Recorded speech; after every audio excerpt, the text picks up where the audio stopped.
बिस्मिल्लाहिर्रहमानिर्रहीम अस्सलाम वालेकुम। तमाम मेरे किसान दोस्त भाइयों का की हाल चाल है। अज मैं अपने किसान भाइयों लिए वीरां लिए मकई की काश के बारे वीडियो लैके आया। मैं इस टाइम पहुंचा अपने गोजे दे विच मंडी चो। मैनूं पता चलिया कि साडे इलाके जिहड़ी बैस्ट मकई की एवरेज निकली है वो फलाह बंदे दी है। तो असीं इन्फॉर्मेशन लैंदे उन्हां भाइयों को गए हैं तो पता चलिया जी उन्होंने वालद ने बड़ा ही अच्छा तरीक़ेकार मकई काश्त करन दा मेहनत करके किवें ज़्यादा पैदावार हासिल करते रहे हैं तो किवें उन्हां दा मंडी ते इलाके नाम रहा।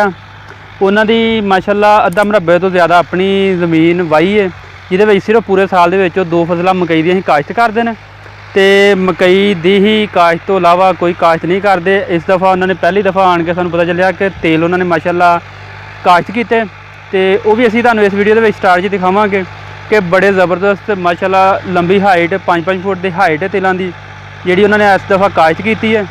तो मेरा नहीं ख्याल अपने इलाके उन्होंने तिलों की हाइट के मुताबिक किसी के तेल भी होण तो ये ही असीं अपने भाई नाल मिलावांगे। तुहानूं ज़मीन नूं वहाई कर रहे हैं, मकई का टाइम स्टार्ट हो गया लगान का। तो उन्होंने भाइयों को असीं इन्फॉर्मेशन लवांगे मकई के बारे कि किवें वो ज़्यादा पैदावार हासिल करते हैं।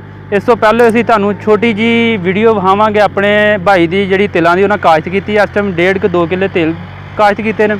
बड़ी अच्छी पैदावार उम्मीद है कि हासिल करनगे। असीं तुहानूं तेल पहले दिखाने। आओ जी नाज़रीन, जिवें कि तुसीं देख रहे हो आ तेल ने जिन्हां दी हाइट कमो बेश 5-5.5 फुट ते अद्धे मतलब टहनी के उत्ते इन्हां दे तेल ने पैदावार देख सकते हो। असीं जिवें कि तुहानूं दिखाईए नीचे तक आ हाइट इन्हां दे तिलों की तो माशाअल्लाह बड़ी काश्त ते बड़ा दिल खुश होया भाइयों की फसल देख के कि इन्होंने मकई तो इलावा इस टाइम नाल तेल आने शुरू करते हैं कि असी इलाके सुनना ही खत्म हो गया सी कि तिलों की भी काश्त होंदी है। पर इन्होंने दसिया कि अगर मेहनत होए तो सारा कुछ कर सकता बंदा। तो आ भाई नाल मकई की फसल का तैयार करन डे ने कि ज़मीन नूं तैयार करके तो मकई के अगों पैदावार किवें लैनी है तो किवें ਉਹਦੇ तो अच्छी पैदावार हासिल करने ਲਈ कितनी मेहनत जरूरी है तो किवें इन्होंने सारा ज़मीन नूं मैनेज करना। आओ असीं इस भाई दे नाल मुलाकात करांगे। अस्सलाम वालेकुम भाई। वालेकुम सलाम। अच्छा भाई अपना नाम दस दिओ पहले। मोहम्मद अरसलान ना है जी मेरा। ते इलाका अपना केड़ा? इलाका चक नंबर 417 सीओवाल तहसील गोजरा ज़िला टोबा टेक सिंह तो बिलोंग करना जी। ते अच्छा सर मैं तुहाडे कोल हाज़र होया सी, मैनूं मंडी चों पता चलिया इलाके चों कि तुहाडी मतलब पैदावार मकई दी बहुत वसी है, इलाके च तुहाडा नाम है ते बड़ा फिरदा तुरदा मैं तुहाडे कोल पहुंचिया वां बड़ी मुश्किल नाल। अच्छा जी। ते तुसीं सानूं आगाह करो मकई दे बारे कि किवें तुसीं ज़्यादा फसल हासिल करदे हो ते ਉਹਦੇ ਲਈ ਮਿਹਨਤ ਤੁਹਾਡੀ ਕੀ ਹੈ ਤੇ ਜ਼ਮੀਨ ਤੁਹਾਡੀ ਟੋਟਲ ਕਿੰਨੀ ਹੈ? ਪਹਿਲੇ ਸਾਨੂੰ ਜ਼ਮੀਨ ਦੇ ਬਾਰੇ ਦੱਸੋ ਆਪਣੇ। अलहमदुलिल्लाह जी ये ना ਜਿਹੜਾ ਮੇਰੇ ਵਾਲਦ ਦਾ ਪੈਦਾ ਕਰਦਾ ਹੈ ਜੀ ਉਹ ਦੁਨੀਆ ਤੋਂ ਚਲੇ ਗਏ 2 ਸਾਲ ਪਹਿਲਾਂ ਫੌਤ ਹੋ ਗਿਆ ਜੀ।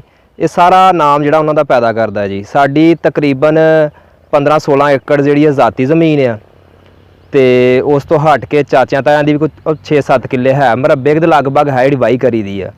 ਤੇ ਮੈਂ ਪੇਸ਼ੇ ਦੇ ਲਿਹਾਜ਼ ਨਾਲ ਟੀਚਰ ਆ ਜੀ, ਮੈਨੂੰ ਸ਼ੌਕ ਆ ਚੰਗੀ ਵਾਈ ਕਰਨ ਦਾ ਤੇ ਉੱਤੋਂ ਵਾਲਦ ਸਾਹਿਬ ਦਾ ਨਾਮ ਜਿਹੜਾ ਨਾ ਜ਼ਿੰਦਾ ਰੱਖਣ ਦਾ।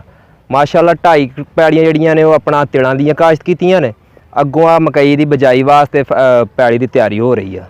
ते ये जिहड़ी मकई की ज़्यादा पैदावार तुसीं हासिल करदे हो इहदे लई जिहड़ी मेहनत आ सानूं उहदे बारे आगाह करो कि खादां स्प्रेवां जिहड़ियां तुसीं यूज़ करदे हो, बी किहड़ा यूज़ करदे हो ते ज़्यादा पैदावार किवें हासिल हुंदी? सानूं शुरू तो एंड तक दसो फसल दे बारे। वेखो जी ज़्यादा पैदावार हासिल करने वास्ते जारी गल है ज़्यादा मेहनत ते ज़्यादा खर्चा करना पैंदा है। मेरे वालद साहब की एक रूटीन सी, ना तो खर्चे तो पिछे हटते सन ते ना ही वो मेहनत तो पिछे हटते सन। माशाअल्लाह इलाके दे विच उन्हां दा नाम सी मेहनत के हवाले नाल ते अगे उन्हां दे नक्शे कदम ते चल के असीं भी ये नाम जिहड़ा उन्हां दा अपना जिंदा रखिया होया है। ते अजकल जिहड़ी आ वो अपना स्यालू मकई काश्त हो रही है जी। ते इहदे विच जिहड़ा बी आ वो संजेंटा कंपनी दा है, एक ते 8148 आ, 6714 आ, 6799 आ। ਜਿਹੜਾ 6714 बी आ जी बहुत वधिया बी आ, हर साल असी काश्त करीदा। 8148 नवा भी आया, ये दूसरे तीसरे साल अं काश्त करने आ। एवरेज यदी भी अच्छी आ ते ज़्यादा पैदावार का राज पता की आ, ये बीयां ते मनसर नहीं है कि आ बी ला लो तो पैदावार चंगी हो जाती है, आ बी ला लो तो पैदावार चंगी हो जाती है। ज़्यादा पैदावार का इनसार ये पैली जिहड़ी आ उहदी तैयारी किन्नी कीती गई आ, उस तो हट के खादां किस तरह तो किस हिसाब नाल इस्तेमाल कीतियां गईयां ने, जिहड़ी फसल की टाइम के मुताबिक जरूरत आ वो पूरी की गई है कि नहीं। हुण माशाअल्लाह तुहाडे सामने पैली तैयार हो रही है जी। इनू रूई की तरह असी पोली ते नरम पैली बनाना ਭਾਵੇਂ ਸਾਨੂੰ 6 7 8 ਦਫਾ ਇਹਨੂੰ ਵਾਹਣਾ ਪਏ, ਰੂਟਾਵੀਟਰ ਫੇਰਨਾ ਪਏ, 5 ਫਾੜਾ ਸੁਹਾਗਾ ਕੁਝ ਵੀ ਕਰਨਾ ਪਏ, ਪੈਲੀ ਦੀ ਤਿਆਰੀ ਦੇ ਵਿੱਚ ਅਸੀਂ ਕਮੀ ਨਹੀਂ ਰੱਖਣੀ ਜੀ। ਉਸ ਤੋਂ ਬਾਅਦ ਅੱਗੇ ਤੇ ਅਸੀਂ ਲੇਬਰ ਕੋਲੋਂ ਕਾਸ਼ਤ ਕਰਵਾਉਂਦੇ ਰਹੇ ਹਾਂ ਮਕਈ, ਤੇ ਇਸ ਦਫਾ ਕੋ ਪਲਾਂਟਰ ਆਇਆ ਜੀ, ਪਹਿਲਾ ਸਾਲ ਦਾ ਤਜਰਬਾ ਆ, ਪਲਾਂਟਰ ਕੋਲ ਲਵਾਉਣੀ ਆ ਮਕਈ, ਦੇਖੋ ਕਿੱਦਾਂ ਨਤੀਜਾ ਨਿਕਲਦਾ। ਹਾਂਜੀ ਤੇ ਅੱਛਾ, ਜਿਹੜਾ ਤੁਸੀਂ ਬੀਜ ਦੱਸਿਆ ਇਹ ਤੁਹਾਨੂੰ 1 ਕਿੱਲੇ ਦਾ ਕਿੰਨੇ ਦਾ ਮਤਲਬ ਪੈ ਜਾਂਦਾ ਇੱਕ ਥੈਲਾ ਜਿਹੜਾ ਹੈ? ਤੇ ਜਿਹੜੀ ਜੀ ਅਸੀਂ ਹਾੜੂ ਮਕਈ ਕਾਸ਼ਤ ਕੀਤੀ ਸੀ ਉਹਦੇ ਵਿੱਚ ਇੱਕ ਨਵਾਂ ਬੀਜ ਸੀਗਾ 6317 ਡਿਕਾਲਬ ਕੰਪਨੀ ਦਾ ਸੀਗਾ, ਮਾਸ਼ਾਅੱਲਾ ਬੜੀ ਅੱਛੀ ਐਵਰੇਜ ਰਹੀ ਆ। ਹਾੜੂ ਮਕਈ ਦੀ ਔਸ ਜਿਹੜੀ ਆ ਨਾ ਉਹ ਸਿਆਲ ਨਾਲੋਂ ਜ਼ਿਆਦਾ ਹੁੰਦੀ ਆ, 105 7 10 ਮਣ ਤੱਕ ਨਾ ਨਾਰਮਲ ਸਾਡੀ ਨਿਕਲ ਆਉਂਦੀ ਆ। ਤੇ ਉਹ ਬੀ ਕਾਸ਼ਤ ਕੀਤਾ ਸੀਗਾ, ਉਹ ਤੇ ਪਿਆ ਸੀ 95 9600 ਦਾ ਥੈਲਾ। ਉਹ ਥੈਲੇ 'ਚ ਤਕਰੀਬਨ ਕੋਈ 10 ਕਿਲੋ ਜਿਹੜੇ ਨਾ ਦਾਣੇ ਹੁੰਦੇ ਆ। ਕਿੱਲੇ ਦਾ ਵੀ ਹੁੰਦਾ? ਉਹ ਕਿੱਲੇ ਤੋਂ ਸਵਾ ਕਿੱਲੇ 'ਚ ਕਾਸ਼ਤ ਹੋ ਜਾਂਦਾ, ਛੋਟੇ ਵੱਡੇ ਕਿੱਲਿਆਂ ਦੇ ਹਿਸਾਬ ਨਾਲ ਹੁੰਦਾ ਜੀ। ਅੱਛਾ। ਤੇ ਹੁਣ ਜਿਹੜਾ ਅਸੀਂ ਬੀ ਆਂਦਾ ਤੁਹਾਨੂੰ ਜੈਸਾ ਕਿ ਮੈਂ ਪਹਿਲਾਂ ਦੱਸਿਆ ਆ ਕਿ ਇਹ ਸਿਆਲੂ ਮਕਈ ਆ, ਇਹਦਾ ਹੀ ਜਿਹੜਾ ਬੀ ਆ ਉਹ ਅਸੀਂ 67 14 ਤੇ 67 99 ਤੇ 81 48 ਜਿਹੜਾ ਨਾ ਉਹ ਬੀ ਆਂਦਾ ਹੋਇਆ। ਤੇ ਇਹ ਤਕਰੀਬਨ ਕੋ 8200 8300 ਚ ਬੀ ਦਾ ਥੈਲਾ ਸਾਨੂੰ ਪੈ ਜਾਂਦਾ। ਤੇ ਜਿਹੜੀ ਉੱਤੇ ਦਵਾਈ ਹੁੰਦੀ ਆ, ਜਦੋਂ ਬੀ ਨੂੰ ਕਾਸ਼ਤ ਕਰੀਦਾ ਉਦੋਂ ਇੱਕ ਦਵਾਈ ਲਾਈ ਦੀ ਆ, ਉਹ 600 ਰੁਪਏ ਦੀ ਜੀ ਥੈਲੇ ਵਾਸਤੇ ਦਵਾਈ ਵੀ ਆਂਦੀ ਆ। ਤੇ ਜਿਹੜਾ ਤੁਸੀਂ ਸਾਨੂੰ ਜ਼ਿਆਦਾ ਤੁਹਾਡੀ ਕਾਸ਼ਤ ਤੇ ਜ਼ਮੀਨ ਤੁਸੀਂ ਜ਼ਿਆਦਾ ਕਰ ਰਹੇ ਹੋ, ਮਕਈ ਬੀਜ ਰਹੇ ਹੋ, ਤੇ ਸਾਨੂੰ ਸਿਰਫ ਐਵਰੇਜ ਕੱਢ ਕੇ 1 ਕਿੱਲੇ ਦਾ ਦੱਸੋ ਕਿ ਤੁਹਾਡਾ 1 ਕਿੱਲੇ ਦਾ ਜਿਹੜਾ ਖਰਚਾ ਹੈ ਉਹ ਕਿੰਨਾ ਕੁ ਆ ਜਾਂਦਾ ਹੈ, ਜਿਹੜਾ ਫਿਰ ਤੁਹਾਨੂੰ ਬਚਤ ਕਿੰਨੀ ਕੁ ਹੋ ਜਾਂਦੀ ਹੈ? 1 ਕਿੱਲੇ ਦਾ ਜੀ ਐਵਰੇਜ ਖਰਚਾ ਜਿਹੜਾ ਨਾ ਜੀ ਉਹ ਤਕਰੀਬਨ 42000 ਤੋਂ ਲੈ ਕੇ 46 47000 ਤੱਕ ਫੁੱਲ ਖਰਚਾ ਹੈ ਅਗਰ ਕੀਤਾ ਜਾਏ। ਤੇ ਨਾ ਕੀਤਾ ਜਾਏ ਤੇ ਫਿਰ ਤੇ ਜੀ ਫਸਲ ਵੀ ਨਹੀਂ ਹੁੰਦੀ। ਹਾਂਜੀ, ਅਗਰ ਉਹ ਤੁਸੀਂ 42000 ਖਰਚ ਕਰਦੇ ਹੋ ਤੇ ਤੁਹਾਨੂੰ ਬਚਦਾ ਕੀ ਹੈ? ਮਾਸ਼ਾਅੱਲਾ ਜੀ, ਅਗਰ ਮਕਈ ਦੀ ਪੈਦਾਵਾਰ ਸਾਡੀ ਇਸ ਤਰ੍ਹਾਂ ਹੁਣ ਸਿਆਲੂ ਮਕਈ ਕਾਸ਼ਤ ਕਰ ਰਹੇ ਆ ਤੇ 85 ਤੋਂ 90 ਮਣ ਦੇ ਦਰਮਿਆਨ ਨਿਕਲ ਆਉਂਦੀ ਏ, ਤੇ ਰੇਟ ਲੱਗ ਜਾਂਦਾ ਕੋਈ 12 1300, ਤੇ ਉਹ ਅੰਦਾਜ਼ਨ ਲੱਖ ਰੁਪਏ ਦੀ ਹੋ ਜਾਂਦੀ ਆ। ਤੇ 45000 ਵੀ ਖਰਚਾ ਕਰੀਏ ਕੋਈ 55 58000 ਰੁਪਈਆ ਸਾਨੂੰ ਕਿੱਲੇ ਪਿੱਛੇ ਬਚ ਜਾਂਦਾ ਜੀ। ਅੱਛਾ, ਮਾਸ਼ਾਅੱਲਾ, ਮਤਲਬ ਤੁਹਾਨੂੰ 3 ਮਹੀਨੇ ਬਾਅਦ ਰੁਪਇਆ 50 60 ਇਹ ਨਹੀਂ ਜੀ 3 ਮਹੀਨੇ ਨਹੀਂ ਜੀ, ਇਹ ਤੁਸੀਂ ਸੁਣੀ ਸੁਣਾਈ ਗੱਲ ਕਰ ਰਹੇ ਹੋ। 3 ਮਹੀਨੇ ਦੇ ਵਿੱਚ ਫਸਲ ਤਿਆਰ ਨਹੀਂ ਹੁੰਦੀ, ਤਕਰੀਬਨ 110 ਦਿਨ ਤੋਂ ਲੈ ਕੇ 120 ਦਿਨ ਦੇ ਵਿੱਚ ਮਕਈ ਦੀ ਫਸਲ ਤਿਆਰ ਹੁੰਦੀ ਆ। ਤੇ ਸਾਡੇ ਵਾਲਦ ਸਾਹਿਬ ਤੋਂ ਰਵਾਇਤ ਚੱਲਦੀ ਆ ਰਹੀ ਆ ਕਿ ਅਸੀਂ ਜਿਹੜੀ ਮਕਈ ਦੀ ਫਸਲ ਆ ਉਹ ਕਦੀ ਵੀ ਹਰੀ ਜਿਹੜੀ ਆ ਉਹ ਨਹੀਂ ਕਟਵਾਈ ਕੀਤੀ। ਉਹਦੀ ਜਦੋਂ ਵੀ ਕਟਾਈ ਕਰਨੀ ਆ ਉਹ ਬਿਲਕੁਲ ਜਦੋਂ ਪੱਕ ਜਾਂਦੀ ਆ, ਛੱਲੀਆਂ ਠਾਂ ਨੂੰ ਲਮਕ ਜਾਂਦੀਆਂ ਨੇ। ਇਹਦੇ ਦੋ ਫਾਇਦੇ ਹੁੰਦੇ ਆ ਜੀ, ਇੱਕ ਕਿੱਲੇ ਦੀ ਪੈਦਾਵਾਰ ਅੱਛੀ ਨਿਕਲ ਆਉਂਦੀ ਆ, ਇੱਕ ਦਾਣੇ ਦੀ ਚਮਕ ਜਿਹੜੀ ਆ ਮਹਿਫੂਜ਼ ਰਹਿੰਦੀ ਆ। ਤੇ ਇਹ ਤਕਰੀਬਨ ਲਗਭਗ 4 ਮਹੀਨੇ ਸਾਨੂੰ ਲੱਗ ਜਾਂਦੇ ਆ। ਮਤਲਬ ਸਾਲ ਦੇ ਵਿੱਚ ਤੁਸੀਂ 2 ਦਫਾ? ਹਾਂਜੀ, ਸਾਲ ਦੇ ਵਿੱਚ ਇਹ ਵਾਲਦ ਸਾਹਿਬ ਦੀ ਤਰਫੋਂ ਹੀ ਮਤਲਬ ਇੱਕ ਤੋਹਫਾ ਸਮਝ ਲਓ ਜਾਂ ਸਿੱਖਿਆ ਉਹਨਾਂ ਕੋਲੋਂ ਹੀ ਕਿ ਬਹੁਤ ਜ਼ਿਆਦਾ ਲਾਲਚ ਨਹੀਂ ਕਰੀਦਾ। ਸਾਲ ਦੇ ਵਿੱਚ 3 ਫਸਲਾਂ ਨਹੀਂ ਲਈਦੀਆਂ, ਪੈਲੀ ਦਾ ਸਾਹ ਕਢਾਈ ਦਾ। ਪੈਲੀ ਦੇ ਵਿੱਚ ਥੋੜੀ ਬਹੁਤੀ ਜਾਨ ਹੋਏਗੀ ਤੇ ਫਸਲ ਨੂੰ ਚੁੱਕੇਗੀ ਨਾ, ਜੇ ਫਸਲ ਤੇ ਫਸਲ ਚਾੜੀ ਜਾਈਏ ਤੇ ਪੈਲੀ ਦੇ ਵਿੱਚ ਜਾਨ ਕੋ ਨਹੀਂ ਬਚਦੀ। ਬਿਲਕੁਲ। ਤੇ ਇਸ ਤੋਂ ਇਲਾਵਾ ਮਕਈ ਦੀ ਕਾਸ਼ਤ ਤੋਂ ਇਲਾਵਾ ਆਂਦੇ ਨੇ ਜ਼ਮੀਨੀ ਪਾਣੀ ਅੱਛਾ ਹੋਣਾ ਚਾਹੀਦਾ ਹੈ, ਆਪਣੇ ਔਜ਼ਾਰ ਹੋਣੇ ਚਾਹੀਦੇ ਨੇ ਤਾਂ ਕਿ ਫਾਇਦਾ ਹੁੰਦਾ ਹੈ। ਹਰ ਚੀਜ਼ ਅਗਰ ਮੁੱਲ ਦੀ ਵਹਾਈ ਹੋਏ ਤੇ ਉਹਦਾ ਫਾਇਦਾ ਨਹੀਂ। ਬਿਲਕੁਲ ਜੀ, ਤੁਸੀਂ ਬਜਾ ਤੌਰ ਤੇ ਸਹੀ ਫਰਮਾ ਰਹੇ ਹੋ। ਆਪਣੇ ਸਾਡੇ ਮਾਸ਼ਾਅੱਲਾ ਔਜ਼ਾਰ ਆ, ਗੱਡੀ ਵੀ ਸਾਡੀ ਆਪਣੀ ਆ, ਟਰੈਕਟਰ ਟਰੈਲੀ ਹੱਲਾਂ ਟਿਊਬਵੈਲ ਮਾਸ਼ਾਅੱਲਾ ਸਾਡਾ ਉੱਥੇ ਲੱਗਾ ਹੈ।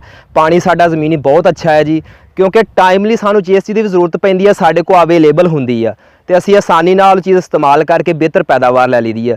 ਮੈਂ ਜੈਸਾ ਕਿ ਤੁਹਾਨੂੰ ਪਹਿਲਾਂ ਦੱਸ ਚੁੱਕਿਆ ਕਿ ਮੈਨੂੰ ਐਡਾ ਕੁਛ ਮਤਲਬ ਮਜਬੂਰੀ ਨਹੀਂ ਹੈ ਵਾਈ ਦੀ। ਮਾਸ਼ਾਅੱਲਾ ਪੇਸ਼ੇ ਦੇ ਲਿਹਾਜ਼ ਨਾਲ ਮੈਂ ਗਵਰਨਮੈਂਟ ਟੀਚਰ ਹਾਂ, ਲੇਕਿਨ ਮੇਰਾ ਇੱਕ ਸ਼ੌਕ ਆ ਅੱਛੀ ਪੈਦਾਵਾਰ ਦਾ, ਅੱਛੀ ਫਸਲ ਲੈਣ ਦਾ ਸ਼ੌਕ ਹੈ। ਮਾਸ਼ਾਅੱਲਾ ਦੇਖੋ ਤੁਸੀਂ ਤਿਲਾਂ ਦੀ ਫਸਲ ਦੇਖੀ ਹੋਣੀ ਹੈ, ਇਲਾਕੇ 'ਚ ਤੁਹਾਨੂੰ ਇਹੋ ਜਿਹੀ ਫਸਲ ਨਜ਼ਰ ਨਹੀਂ ਆਈ ਹੋਣੀ। ਤੇ ਤੁਹਾਡਾ ਜਿਹੜਾ ਤਿਲਾਂ ਦਾ ਖਰਚਾ ਹੈ ਤੁਸੀਂ ਅਗਰ ਸਾਨੂੰ ਥੋੜਾ ਜਿਹਾ ਦੱਸ ਦਿਓ। ਬਿਲਕੁਲ ਜੀ ਦੱਸਾਂਗੇ। ਤਿਲ ਦੀ ਫਸਲ ਤੇ ਬਿਲਕੁਲ ਸਾਡਾ ਖਰਚਾ ਕੋਈ ਨਹੀਂ ਹੋਇਆ। ਜੈਸਾ ਕਿ ਤੁਹਾਨੂੰ ਅੱਗੇ ਮੈਂ ਦੱਸ ਚੁੱਕਿਆ ਕਿ ਸਾਡੀਆਂ ਪੈਲੀਆਂ ਜਿਹੜੀਆਂ ਨੇ ਮਾਸ਼ਾਅੱਲਾ ਬਹੁਤ ਜ਼ਿਆਦਾ ਤਿਆਰ ਕਰਦਾ ਨੇ। ਵਾਲਦ ਸਾਹਿਬ ਕੋਲੋਂ ਇਹ ਵੀ ਚੀਜ਼ ਸਿੱਖੀ ਹੈ ਕਿ ਜਿਸ ਤਰ੍ਹਾਂ ਹੀ ਪੈਲੀ ਵਿਹਲੀ ਹੋਣੀ ਆ, ਗਾਏ ਬਗਾਏ ਪੈਲੀ ਨੂੰ ਹਲ ਚਲਾ ਕੇ ਵਾਂਦੇ ਰਹਿਣਾ ਤਾਂ ਕਿ ਉਹਦੇ ਵਿੱਚ ਘਾਹ ਵਗੈਰਾ ਨਾ ਹੋਏ, ਪੈਲੀ ਵਰਿਆਲ ਰਹੇਗੀ, ਉਹਦੀ ਪੈਦਾਵਾਰ ਅੱਛੀ ਹੋਏਗੀ।